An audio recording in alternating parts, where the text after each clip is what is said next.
Today's story.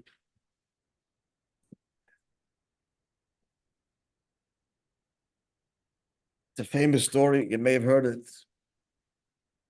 Rabbi continues talking about Panemius and Metzonius, which is what we're talking about here too, obviously. So he says, Rabbi, like this, once I heard that once the Chassidic Fagin was sitting in Fabrengen, you heard him stand by the mice, sitting in Fabrengen, but every Mashpia tells the story.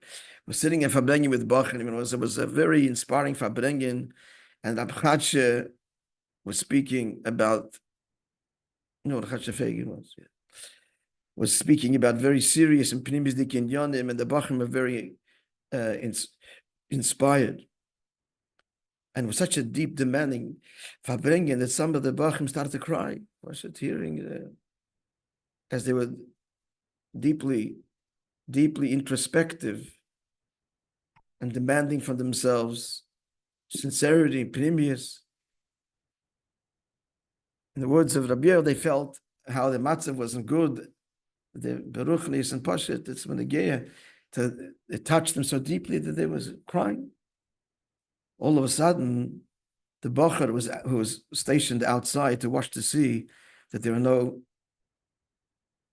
Enkevadeh, you know the story. No Enkevadeh people coming.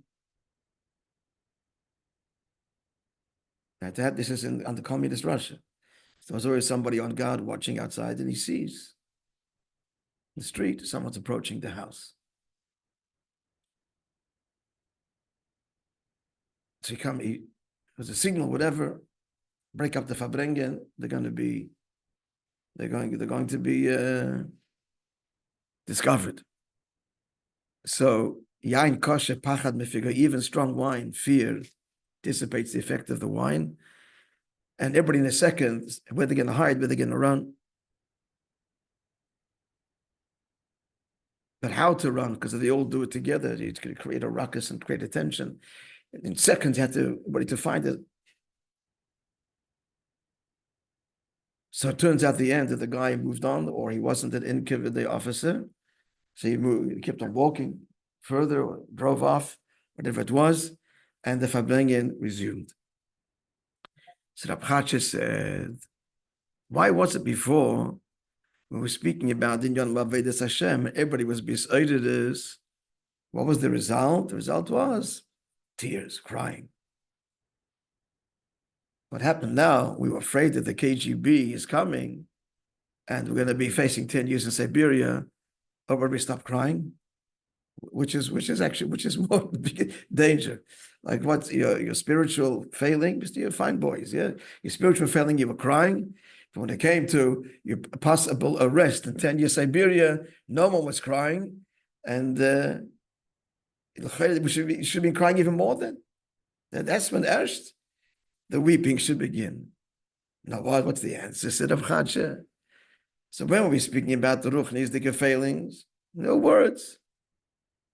Takir affected everybody. But at the end of the day, Negeh b'nefesh mamish, not really. And he kind of satisfied himself with crying. But when it came to something that this is, hello, you're on the line now. Then there's no time for crying and no interest in crying. What do I do? And everybody thought, what do we do right now? And immediately found, what to do even. He hides here and he hides there. But pale mamish, no tears. Even though it's the adrabah. It's negaya deeper, when it's negaya deeper, then you do, and that's the end of the story.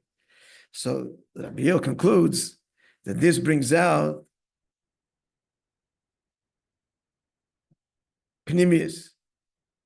When I read Rabbi Yozel, Rabbi Chassidic was a big intellect and a very big Pnimi, and any expression of Chitzonis, even the most subtle, was completely by him mushla. Completely mushla means what?